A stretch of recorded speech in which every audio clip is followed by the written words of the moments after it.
आज की डेट में तुम जानते हो रेल भी बिक गई और अब शिक्षा बिक रही है, ये पता है तुम्हें? हरियाणा सरकार की पॉलिसी नई निकली है, धीरे धीरे देश के कई राज्यों में पहुंचेगी। हरियाणा सरकार का देखो तुम क्या किया। सरकार ने कह दिया, अखबार में आ गया लिखित ये कि जिसकी सालाना आय 1,80,000 से कम है हरियाणा में, उनके बच्चे अगर गवर्नमेंट स्कूल में जाते हैं तो 500 रुपए फीस देंगे। फ्री में नहीं, 500 रुपए फीस देनी पड़ेगी। और अगर उनके बच्चे प्राइवेट स्कूल में जाते हैं तो सरकार उनको 1100 रुपए देगी। ये तो उनको मिलेंगे अगर उनके बच्चे जाएंगे तो, और ये उनको देने हैं। अब बताओ आदमी क्या करेगा? देने वाला काम करेगा, मिलने वाला काम करेगा?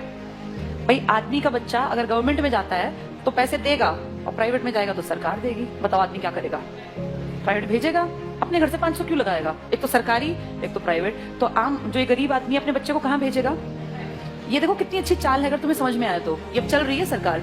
1100 रुपए सरकार कहती है हम भर देंगे आपके बच्चे के, आपको चिंता नहीं करनी। अगर आपने सरकारी में पढ़ाया तो कितने रुपए लेंगे?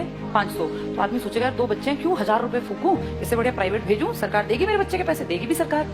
1-2 साल बाद क्या होगा? सारे सरकारी स्कूल धीरे धीरे क्या हो जाएंगे? खत्म हो जाएंगे, खाली हो जाएंगे, बिल्डिंग खाली, एडमिशन 0। 1 साल 2 साल 5 साल बाद क्या होगा? सारे एडमिशन 0 0 0।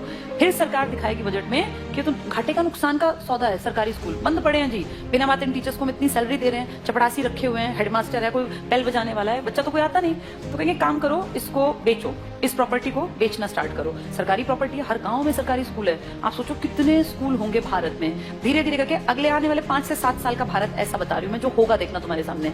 ये सारे स्कूलों का दाम निकलेगा। दाम इन द सेंस, भाई जहां जितने महंगी प्रॉपर्टी है महंगा। अब कौन खरीदेगा पूरे देश की बेल्ट को? जिसके पास पैसा है। तुम और मैं तो नहीं खरीद सकते देश के स्कूल, तो उस देश के पूरे स्कूलों को खरीदने का किसके पास पैसा है? अंबानी और अडानी ये ले लेंगे सरकार से कि जी हम इतने करोड़ रुपए आपको देते हैं सरकारी स्कूलों के बदले, हम डेवलप कर लेंगे। और फिर सरकार 1-2 साल बाद कहेगी हम बहुत नुकसान में जा रहे हैं, हमारे बस की 1100 रुपए देने नहीं है। अब गरीब आदमी फंस गया, उसका बच्चा उस टाइम तक 7वीं में पहुंच गया, मान लो पहली से स्टार्ट किया था, 5-6 साल दिए पैसे, अब अटका दिया, हम तो नहीं देंगे पैसे, पढ़ाना है पढ़ा लो, नहीं तो अनपढ़ रख लो। अब वो बेचारा गया कि वापस सरकारी में जाके देखो तो सरकारी पे तो ताला है, बोर्ड बदला हुआ है। किसके पास है वो बोर्ड? अब अंबानी। अब अंबानी अडानी प्राइवेट स्कूल है, तो वो जाके फीस पता करेगा तो भैया मैं तो नहीं पढ़ा सकता।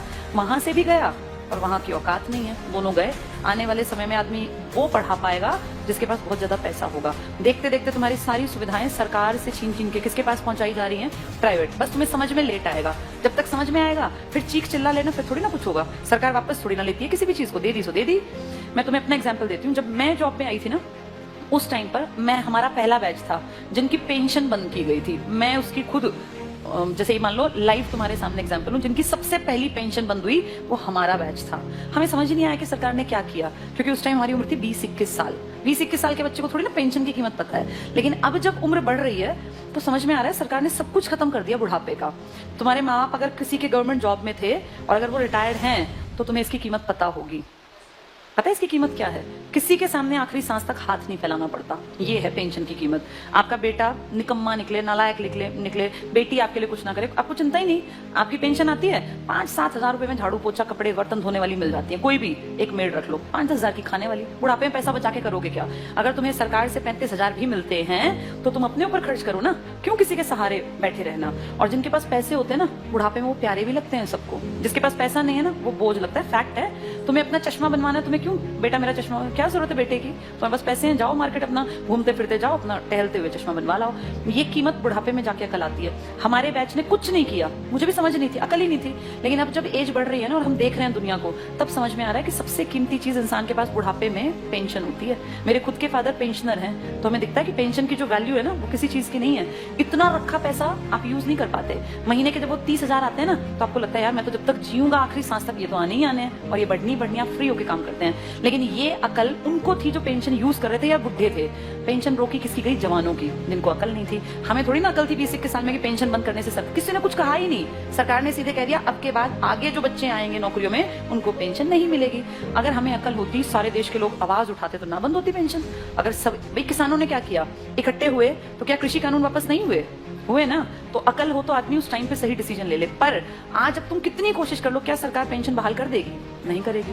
मतलब ना के बराबर है। एक आधा राज्य को करे, लालच में 1-2 साल में कह दे, पर वैसे नामुमकिन बराबर है। इसीलिए जब चीजें बंद हो रही होती है ना, तब जागना होता है कि सरकार गलत कर रही है। अब सरकार स्कूलों की तरफ गलत कर रही है। इसकी अकल 7-8 साल बाद की जनरेशन को आएगी, जब वो देखेंगे कि पढ़ाने के लिए ना तो सरकारी बचेंगे और प्राइवेट मुंह खोल के पैसे मांगेंगे। अब या तो पढ़ा लो या तो अनपढ़ रख लो, फिर फंसेंगे लोग। प्राइवेटाइजेशन करना गलत नहीं है, लेकिन कुछ फील्ड सरकार को रखने चाहिए जिनमें शिक्षा भी आती है, स्वास्थ्य भी आता है, रेल भी आती है, पब्लिक ट्रांसपोर्ट भी आता है। ये तो हमारी बेसिक नीड है, ये तो कम से कम दो हमें।